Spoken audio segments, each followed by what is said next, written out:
الحمد لله والصلاة والسلام على رسول الله وعلى آله وصحبه ومن والاه أما بعد فهذا درسنا الثاني أو لقاؤنا الثاني من قراءة كتاب القول السديد شرح كتاب التوحيد أو في مقاصد كتاب التوحيد للإمام العلامة الشيخ عبد الرحمن ناصر السعدي رحمه الله تعالى. وقد تقدم في اللقاء الأول ما يدل على أهمية علم التوحيد وأنه أهم زاد يتزود به المسلم في السير إلى الله عز وجل. ولذلك نعتني بالتوحيد يا جماعة اعتناء كبيرا حتى يأتي الإنسان ربه بقلب سليم. Kita meraji بعض الأمور في اللقاء الماضي. Kita meraja sedikit beberapa hal yang tadi sudah kita singgung ya. Biqalbin salim yauma la yanfa'u malun wala banun illa man atallaha biqalbin salim. Ma ma'na al-qalb as-salim? Mal murad bi salamatil qalbi huna? Apa yang dimaksud dengan hati yang selamat? Selamat dari apa? Salamatuhu min na'am iqra'i min minasyakki fi tauhidillah wa al-ba'ts ba'da al-mamat.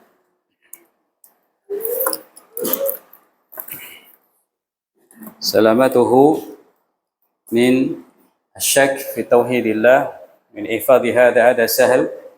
لذلك أذكر الجميع الحضور للفهم والحضور لحفظ ما يتيسر. Kita datang untuk memahami materi-materi baru, menguatkan pemahaman-pemahaman yang sudah kita pelajari, juga berusaha untuk bisa menghafal yang mudah-mudah ya. Yang mudah-mudah. Apalagi kalau itu perkataan ulama besar. Salamatuhu min, itu perkataan siapa tadi? Qauluman ya jamaah. Selamat dari syak fi tauhidillah, perkataan siapa tadi? Imam At-Tabari rahimahullahu ta'ala. Baik. Kalau berkata Imam Mujahid apa? Qalbun salim minasyirk, dari syirik kepada Allah Subhanahu wa ta'ala. Baik. Uzkuru kalam wasiyat Syekh bin Baz rahimahullah. Naam, iqra'u al-an. أوصي إخواني طلبة العلم مع العناية بالكتاب والسنة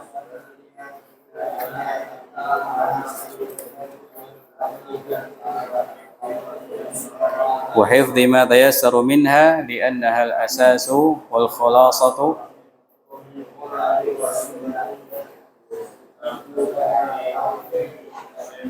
طيب. الآن طلاب سؤال يوجه إليكم. لماذا ندرس كتب العقيدة ونعتني بها؟ الجواب لأنها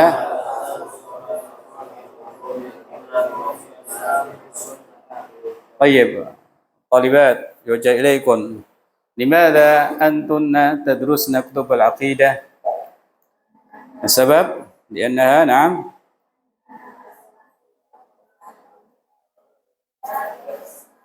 طيب، هذا يكفي. فاحفظي كلام الشيخ بن باز رحمه الله تعالى فإنه مفيد حتى نعلم أهمية علم التوحيد وكتب التوحيد وحتى نستأنس بكلامه عند المحاضرة. Misalnya kalian mengatakan kita harus belajar ilmu tauhid, kita harus belajar buku-buku tauhid, kita harus terus-menerus belajar tauhid. Karena Syekh bin Baz mewasiatkan begini perkataan beliau dalam bahasa Arab. Keren bangga gitu. Baik, ala kulli hal fa nasta'inu billahi azza wa jalla ala qira'ah fi hadha al-liqa' ats-tsani. Kita lanjutkan ikhwani wa akhwati fillah rahimakumullah taala. Unzuru ila safhah al-ashirah. Pembahasan masih tentang Kitab Tauhid. Kita baca beberapa ya. Manhaju Asy-Syaikh Muhammad Ibn Abdul Wahhab fi Kitab Tauhid. Manhaj atau sistematika yang Syekh Muhammad bin Abdul Wahhab dalam penulisan Kitab At-Tauhid. Apa yang beliau tempuh ya, sistematika atau pedoman yang beliau tempuh dalam menulis kitab ini. Nangdur ila ba'dhin nuqat fiha. Innahu kitabun asariyun ya'tamidu 'ala al-ayah wal hadis wal asar wa aqwalis salafi. Innahu kitab tauhid itu satu kitabun asariyun. Kitab asari. Kitab orang-orang ahlul asar.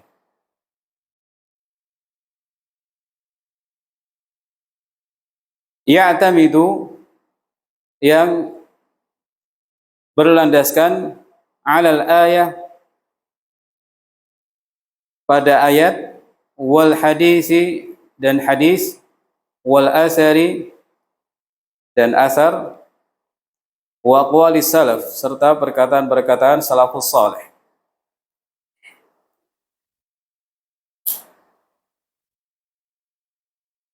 Asani kullu babin fihi ubtudi'a bi ayatin aw hadithin aw asarin.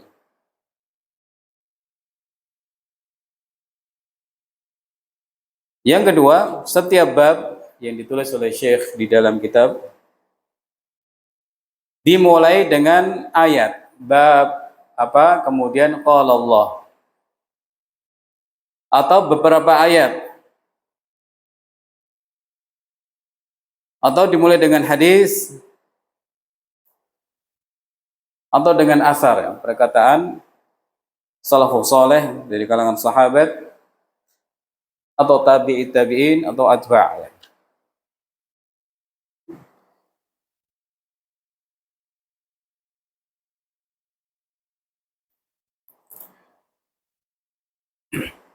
As-salis zayyala kulla babin bimasaila, ya.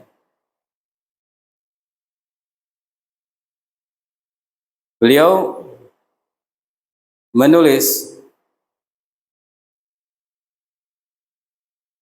pada setiap bab, menulis penutup pada setiap bab dengan masail-masail, pembahasan-pembahasan.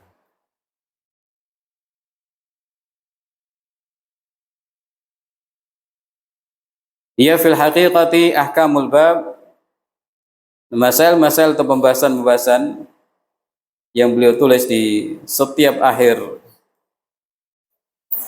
bab, ya. Itu hakikatnya ahkamul bab, hukum-hukum yang ada dalam bab tersebut, au ma yustafadu min hadhihi nususi wal athar, atau pelajaran-pelajaran yang diambil dari nas-nas ini, Al-Qur'an ataupun hadis, wal athar atau perkataan-perkataan sahabat atau tabi'in yang dibawakan oleh penulis rahimahullahu taala.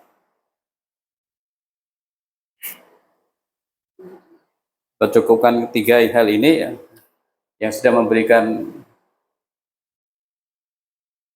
penjelasan kepada kita atau keterangan kepada kita bagaimana kitab tauhid itu isinya qala Allah, qala Rasul. Kadang ditambah dengan perkataan-perkataan para sahabat atau tabi'in yang menjelaskan tafsir ayat itu atau menjelaskan hadisnya. Dan saya juga memberikan pelajaran-pelajaran dari setiap bab yang akan membantu seseorang dalam memahami bab-bab tersebut, dan bahasa Syekh itu mudah seperti yang silakan dilihat di bab halaman 12, ya, nomor 7. Masailuhu, pembahasan-pembahasan atau pelajaran-pelajaran yang beliau tulis setelah setiap bab. Mukhtasaratul alfadhi, lafaz-lafaznya ringkas. Fihi masail, di sini ada beberapa pelajaran atau pembahasan begini, pendek-pendek. Saya lihat nanti. Wadihul ma'ani, makna-maknanya jelas. Bahasanya tidak sulit. Ya. Nah, di antara keistimewaan atau ciri tulisan-tulisan Syekh Muhammad Syekh Abdurrahman Syekh Muhammad bin Wahab rahimahullah taala adalah tulisannya mudah dibaca, mudah dimengerti bahasanya, mudah-mudah bisa dilihat di usul salasah misalnya sebagai contoh.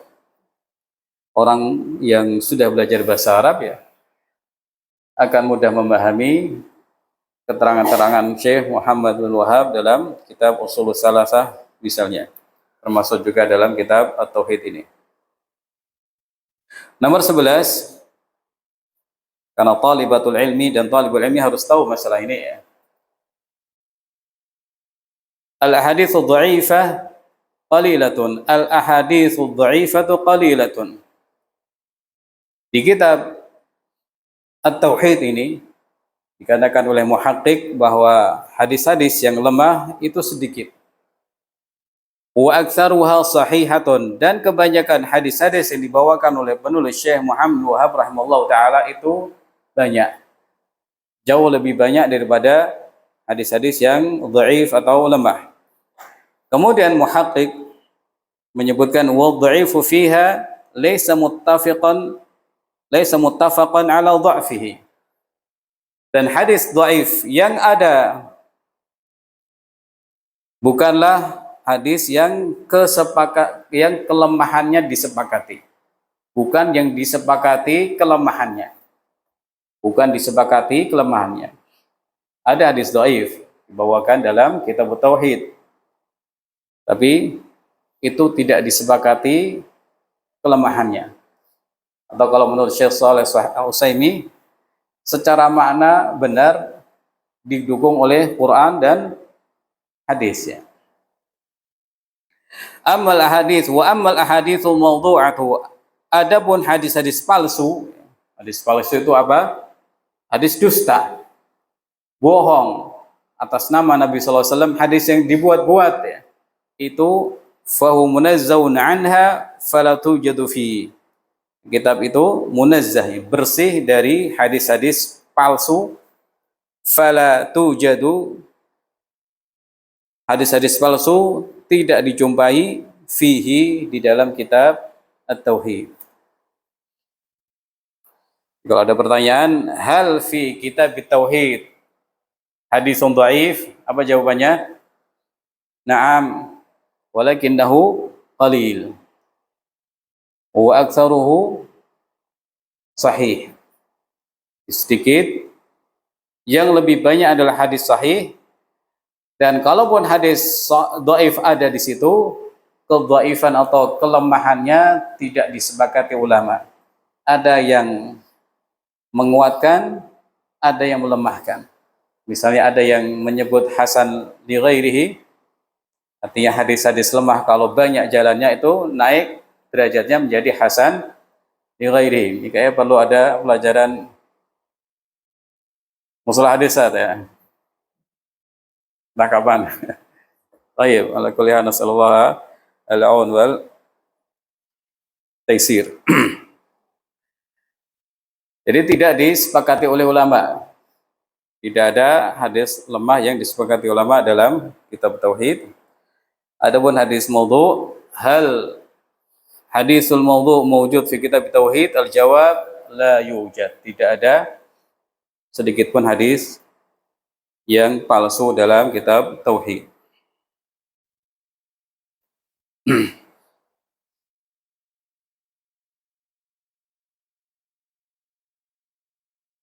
Empat belas,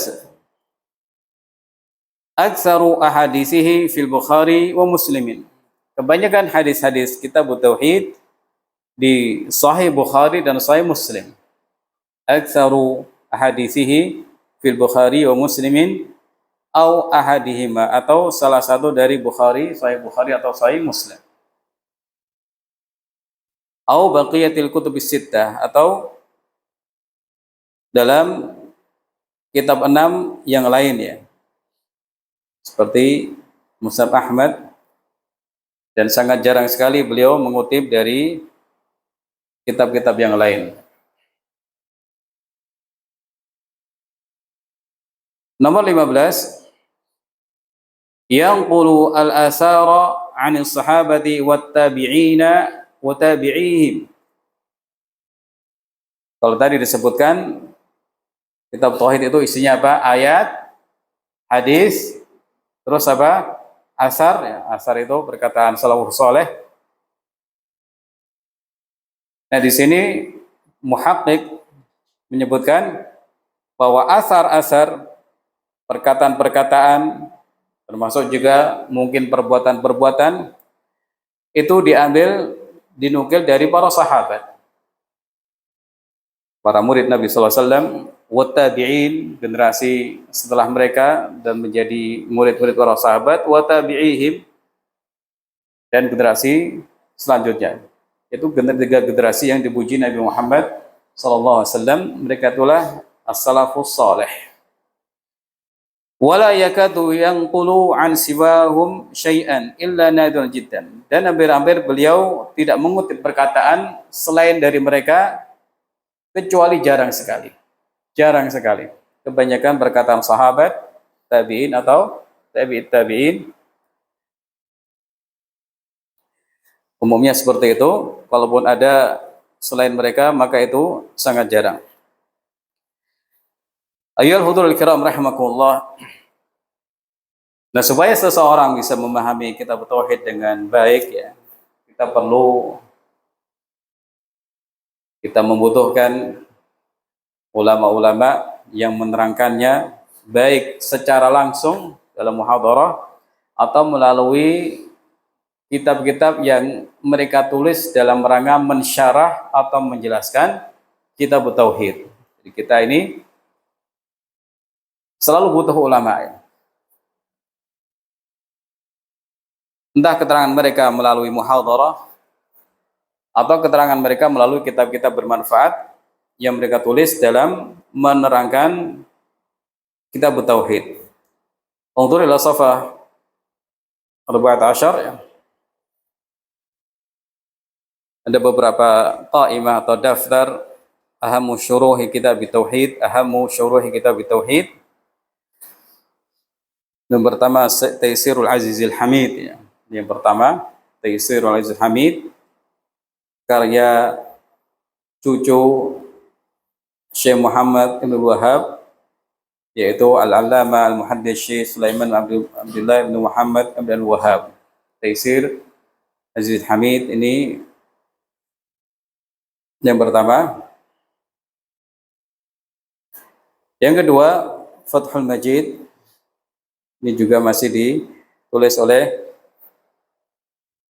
keturunan Syekh Muhammad bin Wahab rahimahullah ta'ala, termasuk yang paling terkenal, ya, Taisir Al-Azizil Hamid dan Fathul Majid, satu jilid besar. Kemudian ada Qurratu Uyunil Muwahhidin,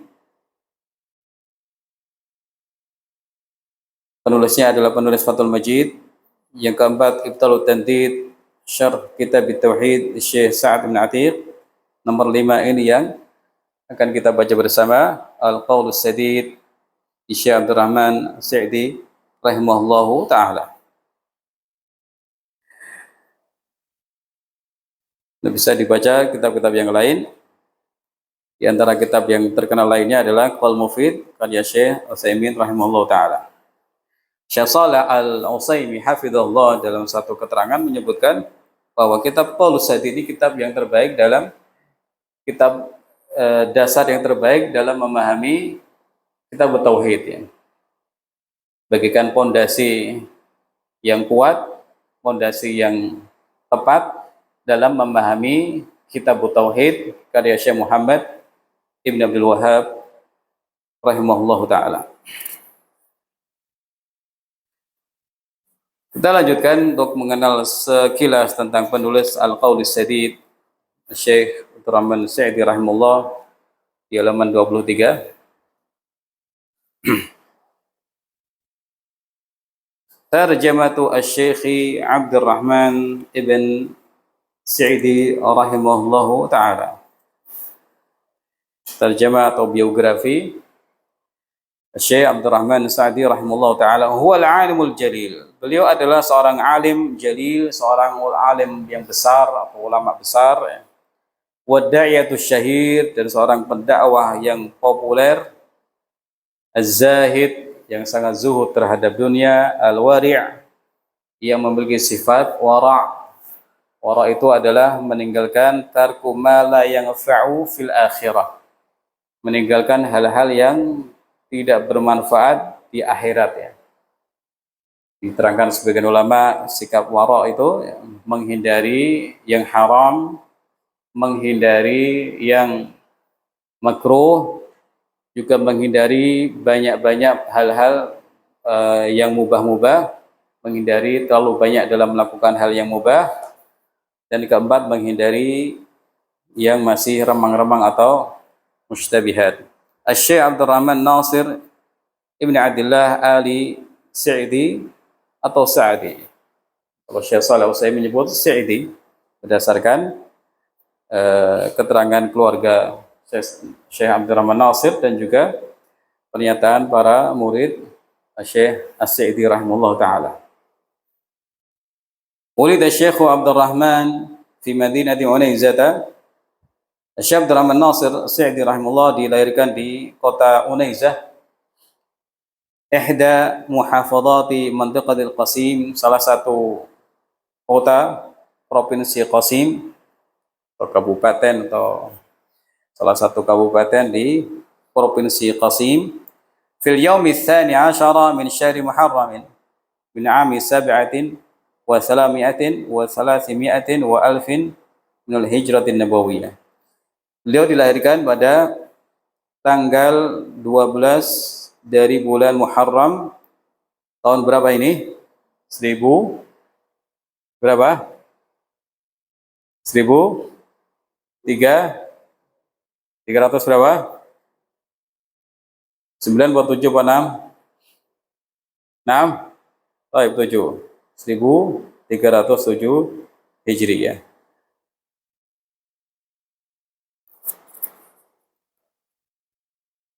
Sebutkan di sini kalau beliau seorang yang yatim ya, kemudian keluarganya memberikan perhatian terhadap beliau, dan inilah yang menjadi kewajiban para keluarga ketika ada di antara mereka yang dalam keadaan yatim ya, didukung, dibantu supaya seolah-olah tidak kehilangan orang tuanya. Kita langsung kepada warisan-warisan ilmu Syekh Abdurrahman Nasir As-Sa'di rahimahullah di halaman 25 ya. Beliau termasuk yang memiliki tulisan yang banyak, karya tulis yang banyak. Beliau seorang ahli fikih, seorang ahli tafsir, dan juga ilmu-ilmu yang lain. Dan tulisan-tulisan beliau itu cirinya adalah mudah juga ya. Bahasanya mudah, mudah dipahami siapapun ya. Tidak perlu sedikit-sedikit buka kamus, sedikit kamus. Bagi orang yang sudah belajar bahasa Arab ya, insya Allah akan mudah memahami kitab beliau, walaupun tentu butuh pendampingan atau didampingi oleh seorang guru ya. Termasuk saat orang membaca tafsir beliau ini mudah ya. Jadi di antara warisan ilmu beliau, Taisirul Karimil Mannan fi Tafsir Kalamir Rahman, yang bisa dikenal dengan tafsir As-Sa'di. Satu jilid besar yang tulisannya kecil-kecil itu. Dikatakan oleh Syekh Hidmat Bashir, orang profesor tafsir di Jami'ah Islamiyah Madinah, tafsir ini memiliki 3 ciri khas. Jadi kalau kalian mau beli tafsir ini dulu. Kalau yang lain kan besar-besar banyak nanti mahal ya. Sementara ini tafsir yang 1 jilid tapi sudah lengkap dari Al-Fatihah sampai An-Nas. Nah, ciri dari kitab beliau yang pertama adalah bebasnya kitab beliau dari tahrif atau takwil dalam nama-nama atau sifat-sifat Allah Subhanahu wa ta'ala. Kemudian suhulatul lughah, bahasanya mudah. yang bahasa mudah tidak termasuk ciri tulisan besar umum ya. Nah, dalam tafsir beliau ini dikatakan Syekh Muhammad Bashir, beliau sudah meramu perkataan ulama salaf, kemudian beliau ungkapkan dengan bahasa sendiri beliau. Itu ciri yang kedua. Ciri yang ketiga, kadang-kadang beliau menyampaikan pelajaran-pelajaran ayat itu yang sangat menarik, yang dibutuhkan oleh orang-orang seperti kita untuk memahami ayat-ayat yang ada dalam Al-Quran Al-Karim. Di kisah-kisah seperti dalam tafsir surat Yusuf itu beliau sampaikan pelajaran yang banyak. Juga dalam kisah di surah Al-Kahfi, beliau sampaikan pelajaran-pelajaran yang banyak. Tentang kisah Nabi Musa bertemu dengan Nabi Khadir alaihissalam ya. Itu kan kita perlukan, di situ ada adab, thalabul ilmi, dan lain sebagainya. Berikutnya adalah kitab Qawaidul Hisan fi Tafsir Al-Quran, ini kitab dalam usul tafsir, kemudian Qaulus Sadid fi Maqasidit Tauhid, ini kitab kita yang kita baca. Yang nomor 5 ini Bahjatul Qulubil Abrar, adalah kitab membahas hadis ya. Jadi mirip-mirip dengan Arba'in Nawawi, beliau pilih hadis-hadis tapi jumlahnya banyak, kemudian beliau syarah dengan syarah yang menjelaskan hadis-hadis tersebut ya.